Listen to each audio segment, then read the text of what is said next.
अस्सलामु अलैकुम वरहमतुल्लाहि वबरकातुहू। नाजरीन, मैं मोहम्मद तैयब कासमी और आप देख रहे हैं Tayyab Qasmi official YouTube channel.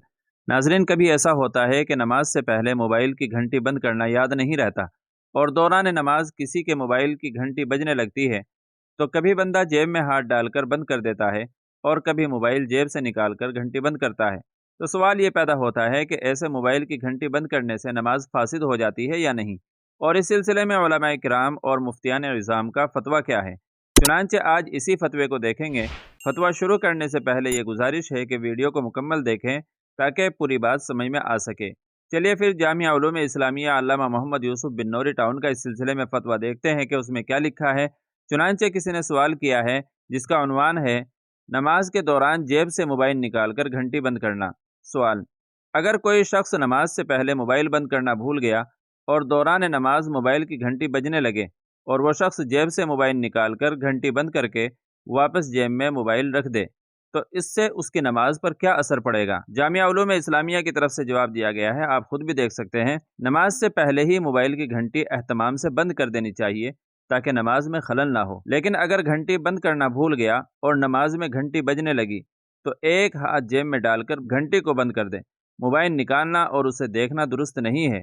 नमाज के दौरान एक हाथ से मोबाइल निकालकर मुख्तसर वक्त में स्क्रीन देखने और घंटी बंद कर देने से नमाज फासिद तो नहीं होती, अलबत्ता नमाज में कराहत आ जाती है। लेकिन अगर दोनों हाथों से मोबाइल पकड़ा या एक हाथ से ऐसे अंदाज में पकड़कर स्क्रीन को देखा कि दूर से देखने वाला ये समझे कि ये शख्स नमाज नहीं पढ़ रहा है, तो नमाज फासिद हो जाएगी, क्योंकि ये अमल कसीर है और नमाज के दौरान अमल कसीर का इर्तिकाब करने से नमाज फासिद हो जाती है। अमल कसीर की तारीफ में फ़ुक़हा किराम के मुतअद्दिद अक़वाल हैं। मुफ्ताबिही और राज कौल ये है कि कोई ऐसा काम करना कि दूर से देखने वाले को यकीन हो जाए कि ये काम करने वाला नमाज नहीं पढ़ रहा। जिस काम की ऐसी कैफियत ना हो वह अमल कलील है और अमल कलील से नमाज फासिद नहीं होती, और उमूमन मोबाइल की घंटी अमल कलील से बंद की जा सकती है। लिहाजा अपनी और दूसरों की नमाज को खलल से बचाने के लिए मोबाइल की घंटी बंद कर देनी चाहिए। वाज़ेह रहे कि मोबाइल में मौसीकी से पाक सादा घंटी लगानी चाहिए ताकि खामोश वज़ा पर करना भूल जाने की सूरत में दौरान नमाज घंटी बज जाए तो नमाज में खलल भी कम हो और मौसीकी के गुनाह से बचने के साथ साथ मस्जिद के तक़द्दुस के खिलाफ वर्जी भी लाजिम न आए।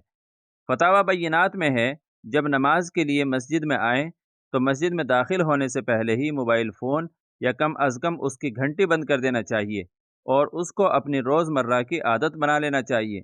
लेकिन अगर बतक़ाज़ाए बशरियत मोबाइल फ़ोन बंद करना भूल जाए और ऐसी सूरत में दौरान नमाज मोबाइल फ़ोन की घंटी बजने लगे तो उसके किसी बटन को दबाकर उसे बंद कर दिया जाए। अगर दाईं जेब में मोबाइल हो तो दाएं हाथ से, और अगर बाएं जेब में हो तो बाएं हाथ से बंद किया जाए। इस तरह करने से न तो अमल कसीर लाजिम आता है और ना ही नमाज फासिद होती है। हाँ, अगर कोई मोबाइल फ़ोन अपनी जेब से निकाल कर फिर बंद करे या बार बार घंटी आने की सूरत में वो मोबाइल फ़ोन बार बार बंद करता रहे, तो अगर एक रुकन में 3 दफ़ा ये अमल दोहराया गया तो बाज़ फ़ुक़हा के नज़दीक ये अमल कसीर के ज़ुमरे में आएगा, जिससे नमाज फासिद हो जाएगी। फ़क़त वल्लाहु आलम। दारुल इफ्ता जामिया उलूम इस्लामिया अल्लामा मोहम्मद यूसुफ बिन नूरी टाउन। तो नाज़रीन, मुझे उम्मीद है कि आप इस मसले को खूब अच्छी तरीके से समझ गए होंगे, और चैनल पर पहली बार आए हों तो हमारे चैनल को इस तरह की मज़ीद वीडियोज़ पाने के लिए सब्सक्राइब भी कर सकते हैं। अस्सलामु अलैकुम वरहमतुल्लाहि वबरकातुहू।